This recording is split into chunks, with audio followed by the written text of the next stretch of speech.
تم نے اس کے حضور پیش ہونا ہی ہونا ہے.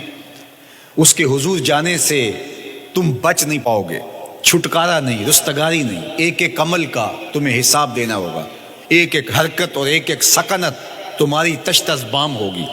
تمہارا پوشیدہ اور مخفی عمل قیامت کے دن سامنے آ جائے گا. اللہ اکبر. یہ قرآن ہے، یہ کوئی فرضی کہانی نہیں ہے. انہ لقول فصل وما هو بالہزل. فرمایا یہ قول فیصل ہے، یہ طے شدہ حقیقت ہے، یہ امر واقعی ہے. یہ کوئی مذاق نہیں ہے کہ یوں ہی کو کہانی بیان کر رہا ہے. یہ سب کچھ ہونے والا ہے، یہ اپنی آنکھوں سے تم دیکھو گے. آج انکار کرو یا اقرار کرو، تمہیں کھلا موقع دیا ہے. حتیٰ کہ تم کافر بن کے زندگی گزارنا چاہو، نمرود بن کے جینا چاہو، فرعون بن کے جینا چاہو، حامان بن کے جینا چاہو، ہم تجھے دنیا پہ موقع دیں گے. لیکن یہ نہیں ہے کہ جب زندگی کی بساط لپیٹے گی پھر کام ختم ہو جائے گا. نہیں، یہ تمہیں ہمیں فرصت دی ہے، پھر ہم نے تم سے حساب لینا ہے. ایک ایک عمل تمہارے سامنے آئے گا. اللہ اکبر. ذرا غور کیجئے. فآمنوا باللہ، تو بہتر ہے کہ اللہ پر ایمان لاؤ. اس کے حضور تو تم نے آنا ہی آنا ہے.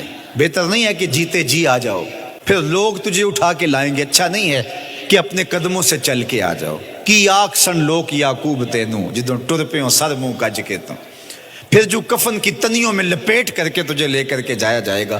تو اچھا نہیں ہے کہ اپنے قدموں سے خود چل کے مالک کی دہلیز پہ چلے جاؤ. ایک حدیث میں آتا ہے کہ اللہ بندے کو اپنے سامنے سے ہٹنے نہیں دے گا جب تک اس سے 4 سوال نہیں کر لے گا. آپ دیکھیے، میں دیکھوں کیا ہم ان سوالوں کے جواب دینے کے لیے اپنے آپ کو تیار کر رہے ہیں. پہلی چیز، اللہ پوچھے گا عمر کہاں گزاری. دوسرا سوال، اللہ تعالیٰ علم کے بارے میں پوچھے گا. جو پڑھا تھا بتا، عمل کہاں تک کیا. خلوت، جلوت، زندگی، شام و سحر تیرے اس سیکھے ہوئے علم کی مطابقت میں تھے یا علم عزت دولت کمانے کے لیے پڑھا تھا. تیسری بات، اللہ پوچھے گا مال کمایا کیسے، اور مجھے بتا مال خرچ کہاں کیا. آج لوگ نیب سے ڈرتے ہیں کہ ہم سے پوچھ نہ لیا جائے کہ یہ آیا کہاں سے. منی ٹریل پیش کرو، یہاں ہم بچ جائیں گے. کوئی مکر، کوئی دھندا، کوئی فریب چل جائے گا، کوئی پریشر، کوئی افرادی قوت، کوئی سیاسی اثر و رسوخ، کوئی رشوت، کوئی سفارش، کچھ نہ کچھ تو راستہ نکل ہی آئے گا. اور آج کی دنیا میں صرف یہی پوچھا جاتا ہے کمایا کہاں سے. یہ نہیں پوچھا جاتا خرچ کہاں کیا. جیسے چاہو خرچ کرو، لیکن وہاں سوال ہوگا وَفِيمَا أَنفَقَهُ، خرچ کہاں کیا. یہ سوال بھی کیا جائے گا. وَعَنْ جِسْمِهِ فِيمَا أَبْلَاهُ، اور جسم کے بارے میں پوچھا جائے گا، اس جسم کو دی ہوئی توانائیوں کو خرچ کہاں کیا. بعض روایت میں عَنْ شَبَابِهِ فِيمَا أَبْلَاهُ، جوانی کے بارے میں پوچھا جائے گا، تیری جوانی کے خوبصورت دن کہاں گزرے. مجنو بن کے چوکوں میں کھڑا تو نہیں رہا، پارکوں کے گرد پروانوں کی طرح گھومتا تو نہیں رہا، تیری نظر بدکاریاں تو نہیں کرتی رہی، اپنی خواہشات کا غلام بن کے زندگی تو نہیں گزاری، تیری ساری ساری رات 4 انچ کی سکرین کے اوپر بدکاریاں کرتے بسر تو نہیں ہوئی.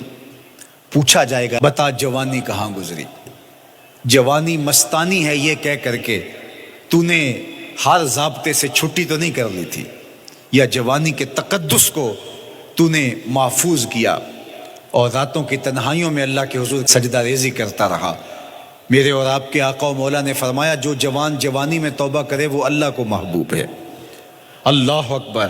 اور اللہ جن 7 لوگوں پر اپنے عرش کا سایہ کرے گا ان میں سے ایک شخص کا ذکر کرتے ہوئے فرمایا وَشَابٌ نَشَأَ فِي عِبَادَةِ اللَّهِ، وہ جوان جس کی جوانی اللہ کی عبادت میں گزری.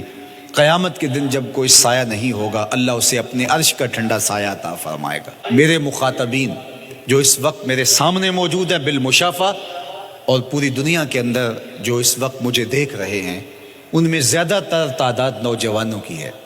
تو میں آپ سب سے مخاطب ہوں اور آپ کو کہتا ہوں کہ یہ جوانی دوبارہ نہیں ملنی. بندہ کہتا ہے بڑھاپا آئے گا دیکھ لیں گے. جس طرح ہر چیز کا سرور جوانی میں ہوتا ہے، ہر چیز کا لطف بندہ کہتا ہے جوانی میں ہے، سجدوں کا جو لطف جوانی میں ہے وہ کسی اور زمانے میں نہیں ہے. اپنی پیشانی کو سجدوں سے آشنا کرو، اپنی جوانی کو مثل سحر بے داغ رکھنا، اپنے شباب کو الجھنے نہ دینا، اپنے شباب کے تقدس کو پامال نہ ہونے دینا۔ اس کائنات کا بہترین چہرہ وہی ہے جو جنسی کالک سے محفوظ ہے۔ اپنے تقدس کو مجروح نہ ہونے دینا۔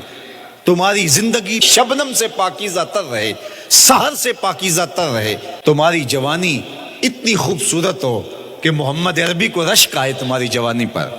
اپنی جوانی کو آوارگی میں بسر نہ کرنا، اپنی اس جوانی کو دین کے لیے وقف کرنا۔